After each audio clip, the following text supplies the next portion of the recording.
నమస్తే, welcome to signature studios. ఈరోజు మనతో పాటు ఉన్నారు మిసెస్ డాక్టర్ విజయలక్ష్మి కనక గారు. So she women entrepreneur, certified wellness life and manifestation coach.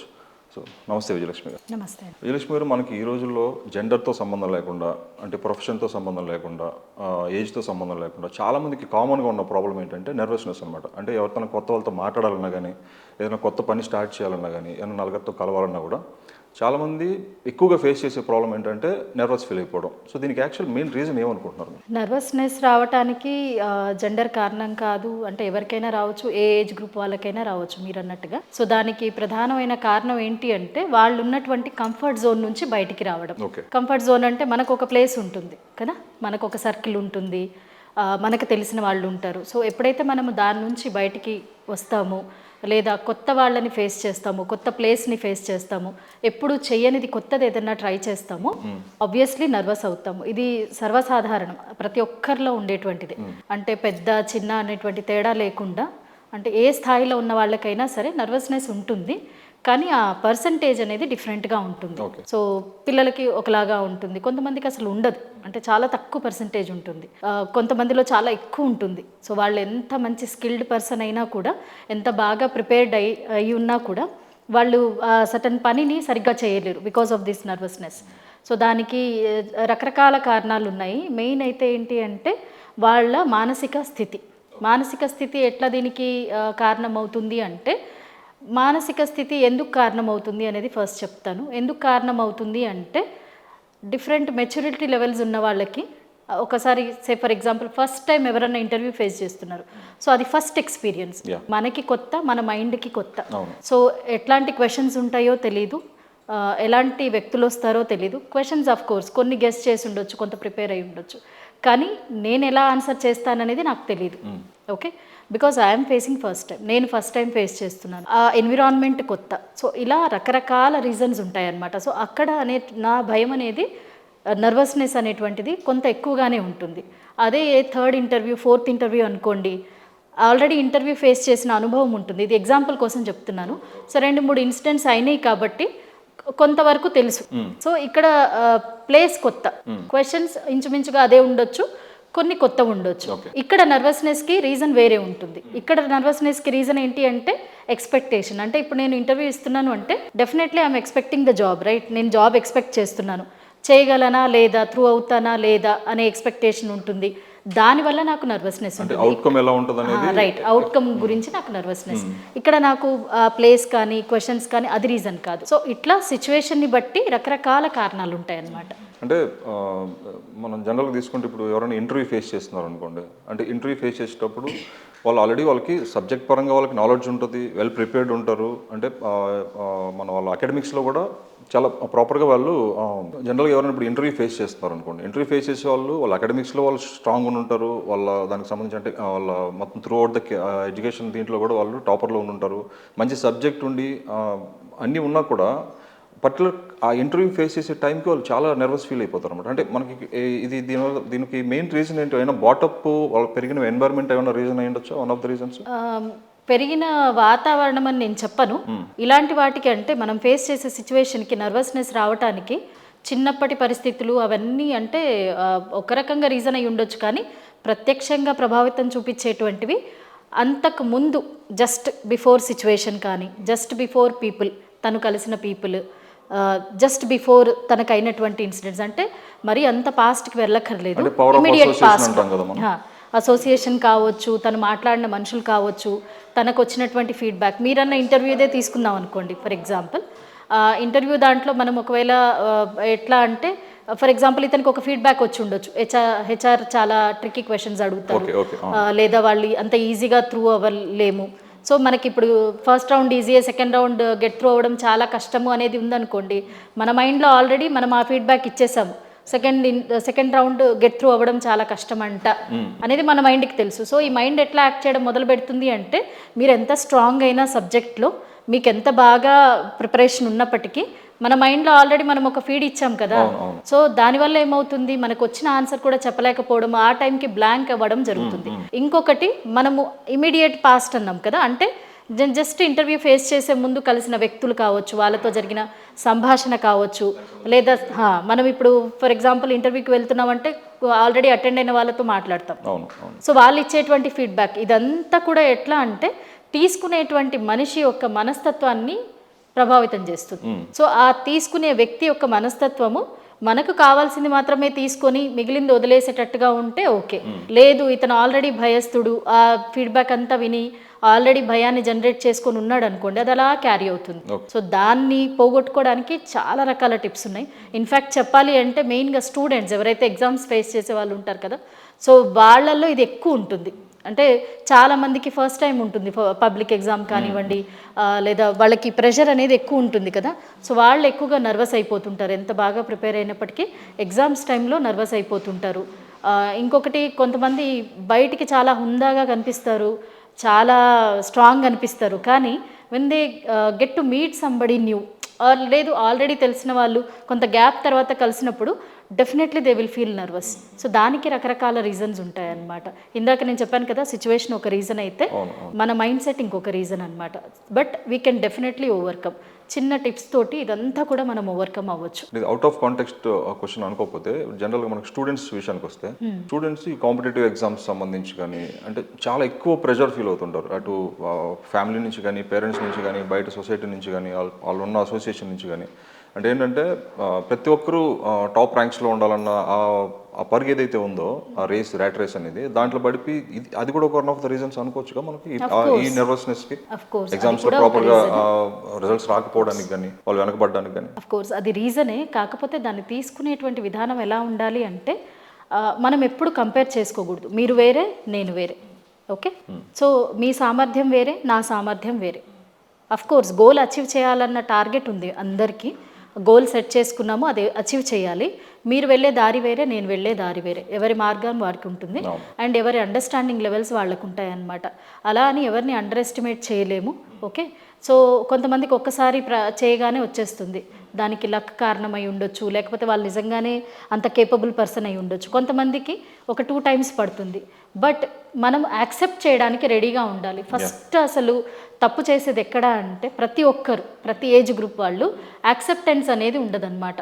అంటే ఇదేదో నాకే వచ్చింది, నేను మాత్రమే నర్వస్ అయిపోతున్నానేమో, నేను మాత్రమే ఫెయిల్యూర్ తీసుకుంటున్నాను, నేను మాత్రమే ఫెయిల్ అవుతున్నాను. ఇదే అంటే మనల్ని మనం నిందించుకోవడం ఎప్పుడైతే స్టార్ట్ చేస్తామో ఆబ్వియస్లీ విల్ బికమ్ డౌన్. అంటే మనల్ని మనమే డౌన్ చేసుకుంటున్నాము. సో ఫస్ట్ ఇది మానేయాలి. సర్వసాధారణంగా అందరూ నర్వస్ అవుతారు. ఫెయిల్ అవ్వడం అనేది చాలా కామన్ థింగ్. ఓకే, ప్రతి ఒక్కరు మీరు ఎవరిని తీసుకున్నా సరే, చాలా హై పొజిషన్లో ఉన్న ప్రతి ఒక్కరు లైఫ్లో ఇప్పుడు డెఫినెట్లీ ఏదో ఒక స్టేజ్లో ఫెయిల్యూర్ని రుచి చూసిన వాళ్ళే. సో మనము ఓన్లీ ఇప్పుడు ఫ్రంట్ ఎండ్ చూస్తున్నాము, కానీ మనం ఒకసారి వాళ్ళ బయో చూసినా లేకపోతే బ్యాక్ వెళ్ళి వాళ్ళ హిస్టరీ అంతా చూస్తే కానీ మనకు అది అర్థం అవ్వదు. సో అందరూ ప్రతి ఒక్కరు ఎక్కడ కంపేర్ చేసుకుంటారు అంటే, ఇప్పుడు నేను ఫర్ ఎగ్జాంపుల్ నన్ను నేను అబ్దుల్ కలాం అంతా అయిపోవాలని అంటే ఆ గోల్ అచీవ్ చేయాలనుకోవడం ఓకే, కానీ నేను ఇమ్మీడియట్గా అయిపోతానా? ఆయన ఎన్ని హర్డల్స్ ఫేస్ చేశారు, ఎన్ని గో త్రూ అయ్యారు ఆయన లైఫ్లో, అదంతా నేను తెలుసుకోగలగాలి కదా. దాన్ని బట్టి ఆ ఎక్స్పీరియన్సెస్ని బట్టి నాకు ఒకవేళ సిచ్యువేషన్ వస్తే నేను ఎలా ఫేస్ చేయాలి అనే ప్రిపరేషన్ నాకు ఉండాలి కదా. సో మనం చేసేది ఏంటి అంటే కంపేర్ చేసుకుంటాము, అండ్ మనం చుట్టూ ఉన్న వాళ్ళు కూడా కంపారిజన్ మొదలు పెడతారు. ఇదన్నీ కలిపి స్ట్రెస్ అనేది వస్తుందన్నమాట. సో ఫస్ట్ థింగ్ చేయాల్సింది ఏంటి అంటే, దీనికి నర్వస్నెస్ నుంచి బయటపడడానికి ఫస్ట్ మనం చేయాల్సిన పని, మనము మెంటలీ స్ట్రాంగ్ ఉండాలి. ఓకే, ఇప్పుడు ఏదైనా కొత్త సిచ్యువేషన్ ఫేస్ చేస్తున్నాము, కొత్త దాన్ని ఫేస్ చేస్తున్నాము అంటే, స్టూడెంట్స్ అనుకోండి ఫర్ ఎగ్జాంపుల్, కాలేజెస్లో ఆల్రెడీ ఎగ్జామ్ కన్నా ముందు ప్రిలిమ్స్ పెడుతుంటారు, తర్వాత లేదంటే మాక్ టెస్ట్లు అవుతూనే ఉంటాయి. ఓకే, సో ఈ టెస్ట్లని కొంచెం సీరియస్గా తీసుకోవాలి. అంటే ఫైనల్ ఎగ్జామ్స్ కాదు కదా. మన యాటిట్యూడ్ ఎలా ఉంటుంది స్టూడెంట్స్కి, ఇది ఫైనల్ ఎగ్జామ్ కాదు కదా, దీనికి చదవకపోయినా ఏం కాదు మమ్మీ. సో ఆ మైండ్ సెట్లో ఉండి సడన్గా ఒక్కసారి దానికి ఎక్స్పోజ్ అవ్వాలి అంటే చాలా కష్టం, మన మైండ్ వినదు. సో ఇప్పుడు జరిగే ఈ మాక్ టెస్ట్ కానివ్వండి, ఈ వీక్లీ టెస్ట్ కానివ్వండి, ఏ టెస్ట్ అయినా సరే, ఇదే నాకు ఫైనల్ టెస్ట్ అయితే నేను ఎలా రిజల్ట్ ఇస్తాను? ఎందుకు అంటే I have a second chance here. నాకు ఇక్కడ సెకండ్ ఛాన్స్ ఉంది. ఈ వీక్ టెస్ట్ కాకపోతే నెక్స్ట్ వీక్ టెస్ట్లో నేను బెటర్గా చేస్తాను. Because I know where I going wrong, నేను ఎక్కడ ఇంకా ప్రిపేర్ అవ్వాలి అనేది తెలుస్తుంది. I definitely have a second chance. But what in final exams, అక్కడ ఫెయిల్ పాస్ రెండే ఉంటాయి కదా. So your self making your mind to fail అనమాట. సో మనం చేసే తప్పు ఇది. ప్రతి చిన్నదాన్ని అంటే ప్రతి ఒక్కరు ఏంటి అంటే పెద్దది వచ్చినప్పుడు చేద్దాంలే, పెద్ద అవకాశం వచ్చినప్పుడు ప్రిపేర్ అవుదాము అనే మైండ్ సెట్ ఉండేది చూడండి. అది మెయిన్గా ఫెయిల్యూర్స్కి లీడ్ చేయడం కానీ నర్వస్నెస్కి లీడ్ చేయడం కానీ జరుగుతుందన్నమాట. సో ఎగ్జామ్ చిన్నదవనివ్వండి పెద్దదవనివ్వండి, that is exam only. Okay, అది కండక్ట్ చేయడానికి డెఫినెట్గా రీజన్ ఉంది. So when you don't take it serious you cannot succeed over there. Over నైట్లో నేను బ్యాటింగ్ చేసేసి రాత్రికి రాత్రి చదివేసి అవుతాను అంటే that will only remain till that exam. Okay, by god's grace luck చదివినవే వచ్చి పాస్ అయినా కూడా ఆ నాలెడ్జ్ అనేది మనకి లాంగ్ రన్లో యూజ్ అవ్వదు. రైట్. సో పేరెంట్స్ అయినా సరే ఎక్కడి నుంచి కేర్ తీసుకోవాలి అంటే when they have weekly test అది ప్రిపేర్ చేయించడము. ఫైనల్ ఎగ్జామ్స్ అప్పుడే ప్రెషర్ పెట్టడం కాదు. నేను అనేది ఇక్కడ ప్రెషర్ పెట్టండి అని కాదు, పేరెంట్స్ని జస్ట్ టేక్ కేర్, మానిటర్ చేయండి వాళ్ళు చదువుతున్నారా లేదా, సీరియస్ తీసుకుంటారు, sit with them, counsel them, don't scold them. తిట్టండి లేకపోతే భయం కలిగించండి అని నేను చెప్పట్లేదు. Be a good friend, sit with them and tell the importance of these exams. వాళ్ళకి అసలు ఈ ఇంపార్టెన్స్ చెప్తే వాళ్ళు చిన్నపిల్లలు కాబట్టి రియలైజ్ అవుతారు. ఆఫ్ కోర్స్ ఇంటర్ అయినా డిగ్రీ అయినా పిల్లలే కదా, వాళ్ళు స్టూడెంట్సే. స్టూడెంట్ మైండ్ సెట్ ఎలా ఉంటుంది, స్టూడెంట్ లాగే ఉంటుంది. So make them realise the importance of this. ఎందుకంటే ఇక్కడ ప్రిపేర్ అవ్వని వాడు పెద్దదానికి ప్రిపేర్ అవ్వలేరన్నమాట. ప్రెషర్ లెవెల్స్ తగ్గుతాయి, సెల్ఫ్ అసెస్మెంట్ ప్రెషర్ లెవెల్స్ తగ్గుతాయి. When you are similar with the situation, మీకు ఆ సిమిలారిటీ పెరుగుతుంది కదా, ఆబ్వియస్లీ భయం అనేది ఉండదు. నేను ఈ ప్లేస్కి ఫస్ట్ టైం వచ్చాను అనుకోండి, నాకు అంతా కొత్తగానే ఉంటుంది. నేను ఒక 10 సార్లు వచ్చాను అనుకోండి, నాకు తెలిసిన ప్లేసే కాబట్టి నేను ఈజీగా మూవ్ అవ్వగలుగుతాను. Same happens with everything. It all depends. అంటే దీన్ని మనం ప్రిపరేషన్ అంటాము. Preparation is very important for anybody in any situation. అది ఇంటర్వ్యూ కానివ్వండి, ఏదైనా కానివ్వండి, ప్రిపరేషన్ చాలా చాలా ఇంపార్టెంట్. మనము ప్రిపరేషన్ అనేది లేకుండా ఏది చేయాలని ట్రై చేసినా నర్వస్ అవ్వడం అనేది చాలా సర్వసాధారణం. మనము ఫస్ట్ దాన్ని యాక్సెప్ట్ చేయాలి. ఓకే, నర్వస్నెస్ని ఓవర్కమ్ అవ్వడం అనేటువంటిది చాలా ఇంపార్టెంట్ ప్రతి ఒక్కరికి. ఎందుకు అంటే అది ఓవర్కమ్ అవ్వలేదనుకోండి, మంచి సిచ్యువేషన్ని లేదా మంచి ఆపర్చునిటీని పోగొట్టుకుంటాం. దీనికి చాలా రకాల టిప్స్ ఉన్నాయన్నమాట. అంటే ఏ టైప్ అంటే మనకి ఇప్పుడు జనరల్ మన రెగ్యులర్ లైఫ్లో మనం చిన్న చిన్న చేంజెస్ చేసుకుంటే మనకి ఇట్లాంటివి ఏమైనా ఓవర్కమ్ అవ్వడానికి ఏమైనా పాసిబుల్ టిప్స్ ఏమైనా ఉంటాయి? Yeah definitely. ఈ టిప్స్ అన్నీ వర్క్ అయ్యేవే. ఇందులో కొన్ని పాటించినా సరే, ఏదైనా ఒక్కటి చూస్ చేసుకొని పాటించినా కూడా మనం డెఫినెట్గా ఓవర్కమ్ ఏ సిచ్యువేషన్కైనా పనికొచ్చేది నేను చెప్తాను. ఓకే, ఫర్ ఎగ్జాంపుల్ ఇప్పుడు మనం ఎవరినైనా కలవడానికి వెళ్తున్నాము, ఇంటర్వ్యూకి వెళ్తున్నాము, ఎగ్జామ్కి వెళ్తున్నాము. బీ ప్రిపేర్ అవ్వండి. ఇందాక కూడా నేను చెప్పాను, ప్రిపేర్ అవ్వండి. కొంతవరకు అజ్యూమ్ చేయండి, ఎలాంటివి అడగొచ్చు, ఎలా అడిగినప్పుడు నేను ఎలా చెప్పాలి. అండ్ ప్రిపరేషన్ అనేటువంటిది ఒక్కొక్క సిచ్యువేషన్కి తగ్గట్టుగా ఉంటుంది. ఇంటర్వ్యూ అనుకోండి, you have to take care about your body language and then your communication. మీరు ఏం చెప్పాలి అనేది బాగా ప్రిపేర్ అయి ఉండాలి. ఎక్కడైనా డౌట్స్ ఉంటే క్లారిఫై చేసుకోవాలి. అదే ఒక స్టూడెంట్ అనుకోండి, ఎగ్జామ్కి ఏం కావాలో అది ప్రిపేర్ అవుతారు. లేదు ఒక న్యూ మీటింగ్కి వెళ్ళాలి, బిజినెస్ మీటింగ్కి వెళ్తున్నాము, so that also needs a lot of preparation, right? So నా దగ్గర నా ఫైల్స్ అన్నీ రెడీగా ఉండాలి, ప్రాజెక్ట్ రెడీగా ఉండాలి, ఎట్లాంటి టాపిక్ గురించి మాట్లాడుతున్నాము దాని గురించినటువంటి some background homework should be done. Okay, this is preparation. Fine. Next, preparation తర్వాత వచ్చేటువంటిది ఏంటి అంటే ఆ ప్లేస్కి లేదా ఆ సిచ్యువేషన్కి మీరు ఇన్ టైం ఉండాలి, ఆన్ టైం ఉండకూడదు. In time.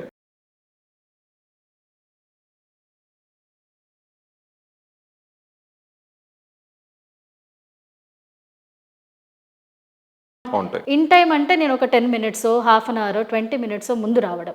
ఎందుకు ఇన్ టైంలో రావాలి అంటే ఫస్ట్ మనకు ఆ ప్లేస్ అలవాటు అవ్వాలి. Okay, because every human body needs that. కొత్త దానికి దేనికైనా మనం ఏదైనా కొత్త సిచ్యువేషన్, మనమనే కాదు ప్రాణం ఉన్న ప్రతి ఒక్కటి లివింగ్ థింగ్ ఏదైనా సరే ఒక కొత్త ప్లేస్లో ఎన్విరాన్మెంట్లో వేసినప్పుడు ఇట్ టేక్స్ సమ్ టైం, అక్కడ సెటిల్ అవ్వడానికి టైం పడుతుంది. That is common law. Actually settle అవ్వడానికి సెటిలింగ్ పీరియడ్ అంటాము, అది పడుతుంది. Depends on the person to person డిఫరెంట్గా ఉంటుంది. ఓకే, సో ఆ సెటిల్ అవ్వడానికి మనము టైం ఇవ్వాలి, మనము టైం ఇవ్వాలి. First thing. Second, last minute preparations ఉండకూడదు. లాస్ట్ ఇంక ఇప్పుడు ఎగ్జామ్ హాల్లోకి వెళ్లే ముందు కూడా కొంతమంది బుక్స్ చదువుతుంటారు, అది చూసి స్ట్రెస్ ఫీల్ అయ్యే వాళ్ళు చాలా మంది ఉంటారు. అమ్మ వీడేదో తెగ చదివేస్తున్నాడు, నేనే చదవట్లేదు. పేరెంట్స్ కూడా చూడరా, లాస్ట్ లోపలికి వెళ్ళేదాకా బుక్ తీసి పెట్టుకున్నాడు, నువ్వే బుక్ తీయట్లేదు. చాలా తప్పు ఇది. ఎందుకంటే ఆ లాస్ట్ మినిట్ దాకా మనం ఏదైతే చేస్తుంటాం కదా అదే గుర్తుంటుంది, కొన్నిసార్లు అదే మర్చిపోతాము. అలాంటివి చేయకూడదు. Give some time to yourself. మీ మైండ్కి టైం ఇవ్వండి. అట్లీస్ట్ 5 minutes మీరు స్టార్ట్ చేసే ముందు గ్యాప్ అనేది ఉండాలి. Okay, give time to yourself, your mind, settle down, cool down, calm down. Okay, లేదు ఇంకా స్టిల్ నర్వస్గా ఫీల్ అవుతున్నారు, take a long breath. Okay, breath in చేయండి, close your eyes, breath in. Okay, and count, give a count 1 to 10 count ఇవ్వండి. Hold the breath for some time, exhale through your mouth. నోటి ద్వారా ఆ గాలిని వదిలేసేయండి. You will feel a type of relaxation and you will calm down also definitely. This is a technique of breathing. Okay, మీరు ఇలా చేసి చూడండి, డెఫినెట్గా నర్వస్నెస్ నుంచి ఎంతో కొంత రిలీఫ్ వస్తుంది. ఓకే, నెక్స్ట్ టిప్ ఏంటి అంటే, మనం ఇప్పుడు కామ్ అయ్యాము, ఇదంతా అయ్యాము, మనము ఏదైనా పని చేసే ముందు, ఓకే, లేదా ఏదైనా కొత్తది ఫేస్ చేస్తున్నాము అన్న ముందు, talk to the people who encourage you, positive people. So మిమ్మల్ని ఎవరైతే ఎంకరేజ్ చేస్తారో, పాజిటివ్గా మీకు మన మైండ్కి ఆల్రెడీ తెలుసు, వీళ్ళతో మాట్లాడితే నాకు ఎంకరేజింగ్గా ఉంటుంది, they will guide me properly. Guidance కూడా అవసరం లేదు, జస్ట్ హాయ్ బాయ్ చేసినా సరే మన మైండ్కి లేదా మన మనసుకి అది సంతోషాన్ని ఇస్తుంది. రైట్, సో అట్లాంటి పీపుల్ తోటి వీలైతే ఫోన్ కాల్ మాట్లాడడం, లేదా ముందు రోజు just meetup for a coffee, లేదా ఒక చిన్న పెప్ టాక్, చిన్నది ఏదైనా చేయండి. Okay, avoid toxic people. మీకు ఆల్రెడీ తెలుసు వీళ్ళు టాక్సిక్, వీళ్ళు నెగిటివ్గా మాట్లాడతారని. So don't just get into arguments or don't talk to them, just avoid. నేను ఇక్కడ శత్రుత్వాన్ని పెంచుకోండి, వాళ్ళని ఏదో గొడవబడి పక్కకి వెళ్ళిపోమని చెప్పండి అని అనట్లేదు, జస్ట్ డిస్టెన్స్ మెయింటైన్ చేయండి. ఓకే, ఆ డిస్టెన్స్ మెయింటైన్ చేయాలి. పీపుల్ వాళ్ళు చాలా ఇన్ఫ్లుయెన్స్ చేస్తారనమాట. అది చాలా చాలా ఇప్పుడు టాక్సిక్ పీపుల్ తోటి మనం మాట్లాడామనుకోండి, లాస్ట్ మనం ఏదైనా మంచి చేయే ముందు వాళ్ళు ఏదన్నా సరే మనకి అది నెగిటివ్గానే వెళ్తుంది మన మైండ్కి. సో బికాజ్ ఎందుకంటే మనకు ఆల్రెడీ నెగిటివ్ ఇంపాక్ట్ ఎక్కువ ఉంటుంది. So we will be in loss అనమాట. సో ఇది చెయ్యాలి మనం. మీరు ఇందాక అన్నట్టు ఫస్ట్ మనం మాట్లాడుకున్నాం, ఇంటర్వ్యూకి వెళ్ళినప్పుడు మనం జస్ట్ ఇమీడియట్ పాస్ట్ అంటే మనం అది ఫేస్ చేసే ముందు ఒక హెచ్ఆర్ గురించి, అక్కడ ఉన్న పీపుల్ గురించి, మనం ఇంటరాక్ట్ వాళ్ళ గురించి ముందుగా మనం డిస్కస్ చేసి కనుక్కోవడం వల్ల కూడా ఈ ప్రాబ్లం ఉంటుంది. అవును, ఎందుకంటే చాలా మంది ఏం చేస్తారు, రేపు ఇంటర్వ్యూకి వెళ్ళబోతున్నాను, వాళ్ళ మనసులో మనకేముందో నిజంగానే తెలియదు. పాస్ట్ ఎక్స్పీరియన్స్ ఉంటుంది కదా ఒకటి మనకి. కొంతమంది టాక్సిక్ ఉన్నా మనం వాళ్ళని వదులుకోలేము, మాట్లాడుతూనే ఉంటాము.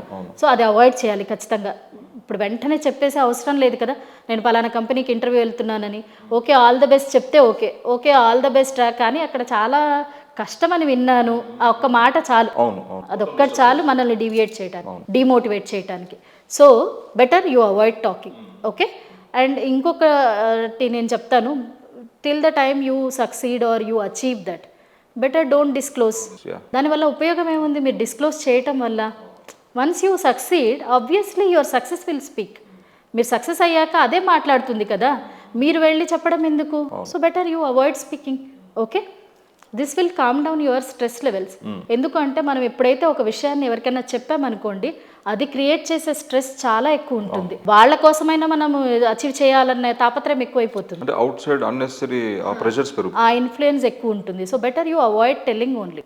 Okay, so your success will let it speak, no problem, it's okay. Okay, ఇంకొక ఇంపార్టెంట్ థింగ్ చేయాల్సింది ఏంటి అంటే, డూ సంథింగ్ డిఫరెంట్. ఇప్పుడు నేను ఒక ఇంటర్వ్యూ ప్లేస్కి వెళ్ళాను. ఓకే, నేను కూర్చొని ఉన్నాను, ఇంకా టైం ఉంది నాకు, ఇంటర్వ్యూ ఇంకా పిలవట్లేదు, still I'm feeling nervous. Take a chewing gum, chew it for 2 minutes, spit it out. It will release your nervousness like anything. This is very very simple tip and unique tip. Do this, very simple. Okay, me mouth refresh అయిపోతుంది, you will gain confidence as well, and obviously me mind కొంత నర్వస్నెస్ని తగ్గించేస్తుంది. And అంటే last కాదు ఇది, అంటే చాలా important ఇది, your physiology decides your psychology అనేది saying ఒకటి ఉంది. Your physiology is very important. When you are dropping your shoulders and sitting like this, it shows you are nervous. Posture is very important. Physiology is your physique. Okay, so మీ physique ఎప్పుడూ కూడా achieving మోడ్లో ఉండాలి. Fine, so never drop your shoulders and sit like this. You haven't lost anything. There is always a second chance, ప్రతి దానికి second chance ఉంటుంది. Okay, so make your posture correct. First me posture correct చేయండి. ఇది అవతల పర్సన్కి మన psychology మీద ఒక సిగ్నల్స్ కూడా ఇచ్చే ఛాన్స్ ఉంది కదండి. Of course, definitely. The way you sit and the way you speak, yeah, it's a positive. అవును, it shows your confidence level. Okay, మన బాడీ కూడా చాలా మాట్లాడుతుంది. నాన్ వర్బల్ కమ్యూనికేషన్ అంటాం ఇదంతా. That's a very big topic again, let's not get deviated. Okay, so make your physiology correct, చాలా మందిని మీరు గమనించండి, అవును. ఫస్ట్ వాళ్ళ పోస్చరే రాంగ్ ఉంటుంది. ఏదైనా ఫేస్ చేయబోతున్నాము అంటే ఎంత బాగా రెడీ అయినా కూడా, and they cannot concentrate also, they'll be very down actually. So ఆ టైంలో మనము కొని తెచ్చుకోవాలి ధైర్యాన్ని. So make your posture correct, physiology correct, your psychology will automatically change. So మెయిన్గా స్టూడెంట్స్కి నేను చెప్తున్నాను, believe in yourself, believe in yourself. If you are not believing in yourself, who else are going to? Yeah. How can you expect somebody else to come and believe in yourself when you don't have your self belief? మీ మీద మీకు నమ్మకం లేదు, వేరే వాళ్ళు వచ్చి నమ్మాలి అంటే ఎట్లా? Don't allow somebody to decide your life. Very important. Okay, you take your decisions, you prepare for yourself. And very very important thing ఏంటి అంటే, నర్వస్నెస్ కాదు, ఏదైనా మనం బీట్ చేయొచ్చు when you know the reason why you are doing that, when you are clear about the why. నేను ఎందుకు interview attend అవుతున్నాను, ఎందుకు ఈ ఎగ్జామ్ అటెండ్ అవుతున్నాను, ఎందుకు ఈ మీటింగ్ అటెండ్ అవుతున్నాను. When I have the why very much clear and when my mind is concentrating on that why, no nervousness can come into my way. That is true. You should be very very strong. Self dependent అంటే ఏ విషయానికైనా కూడా పక్కన వాళ్ళ మీద dependency, You are the person, you are the reason for your failure, you are the reason, you should be the reason for your failure, you should be the reason for your success. Exactly. Not everybody else, not anybody else. So this is what you have to work on. ఇది అంత easy కాదు. Will power అనేది buildup అవ్వడము అంత easy కాదు. It all comes by practice only. It all comes by practice. So have a good practice, have a good peer group. Okay, so it doesn't come in 1 day or 2 days. So it should be planned. అలా అని చెప్పేసి మన లైఫ్లో వచ్చే వాళ్ళందరినీ avoid చేస్తామా అంటే కాదు. You should learn things like how to deal with people. మీరు ఇందాక ఒక చివింగ్ గమ్ కాన్సెప్ట్ ఒకటి చెప్పారు, అంటే do something different and you're attempting something అని. అది చాలా కొంచెం డిఫరెంట్గా ఉంది, కొత్తగా ఉంది. అంటే ఎవరైనా వినడానికి కూడా ఏంటంటే కొంచెం యాటిట్యూడ్ దీంట్లో చూస్తారు దాన్ని. సో ఆ టైప్ టిప్స్ ఇంకేమైనా ఉన్నాయా? Yeah, of course. I'll tell you 2 more. First మనము ఉండే ఎన్విరాన్మెంట్ మంచి ఫ్రేగ్రెన్స్ తోటి నింపేసేయాలి. మంచి fragrance. I would prefer lavender, okay, jasmine also. So ఆ స్మెల్ అనేది మన మూడ్ని చేంజ్ చేసేస్తుంది. Colour also has that effect. Okay, so go to a place where you feel very vibrant, you'll become energetic. Okay, ఇంటర్వ్యూకి prepare అవుతున్నాము, ఎగ్జామ్కి prepare అవుతున్నాం, but take some time for your self. Go to a place where your energy లైజ్. Okay, my energy lies in gardening. So if I spend 1 hour's time, that is it, I'm charged. So నాకు ఆ greenery ఇష్టం, ఆ పువ్వులు ఇష్టం. So అట్లా ప్రతి ఒక్కరికి ఒక ఇంట్రెస్ట్ ఉంటుంది. It's okay, no problem. Take time, ఒక 1/2 hour 20 minutes అకార్డింగ్ టు మీకు ఎంత టైం ఉంది అనే దాన్ని బట్టి. Give time to yourself, spend time in that place. It might seem weird to people. కొంతమందికి షాపింగ్ చేస్తే ఎనర్జీ వస్తుంది, తెలుసా మీకు? రోడ్ మీద జస్ట్ వెళ్తే ఎనర్జీ వస్తుంది. So that kind of mentalities ఉంటాయి. Do that. Of course do that, it's okay, but set a time limit. ఇంత టైం అంటే ఇంతే, మళ్ళీ దాంట్లోనే మునిగిపోయి మనం డివియేట్ అయిపోకూడదు. So give some time, 10-20 minutes schedule for that. Get energise and మీ మైండ్ రిఫ్రెష్ అవుతుంది. That is 1 tip. ఓకే, మొత్తం ఫ్రేగ్రెన్స్ వచ్చేటట్టుగా చేయడం, కలర్ఫుల్గా, లేదా ఆ ప్లేస్కి వెళ్ళడము. Okay, second tip is declutter your place. Declutter it. మీరు ఉండే ఎన్విరాన్మెంట్ని డీక్లటర్ చేయండి, because it absorbs your energy. When you have so much declutter, I mean clutter, మన దగ్గర చుట్టూ చెత్త అదంతా ఉందనుకోండి, it creates a negative impact on us. Negative energy create అవుతుంది. So clean your place, clean at least your room. మీ books racks సర్దండి. It takes hardly 20-30 minutes. Declutter your place. Bedsheet విదిలిచ్చేసుకోండి. బెడ్ పైన కూర్చుంటున్నాము, సోఫా పైన కూర్చుంటున్నాము, 10 రోజుల నుంచి చెత్త అలాగే ఉంది, అదంతా డీక్లటర్ చేయండి. You sweep it, clean it, కొద్దిగా రిఫ్రెష్ అవ్వండి. It gives you positive energy. These 2 are very very important tips. Thank you so much Vijayalakshmi గారు, చాలా టిప్స్ చెప్పారు. So how to overcome nervous అనే దాని గురించి. Thank you so much. My pleasure.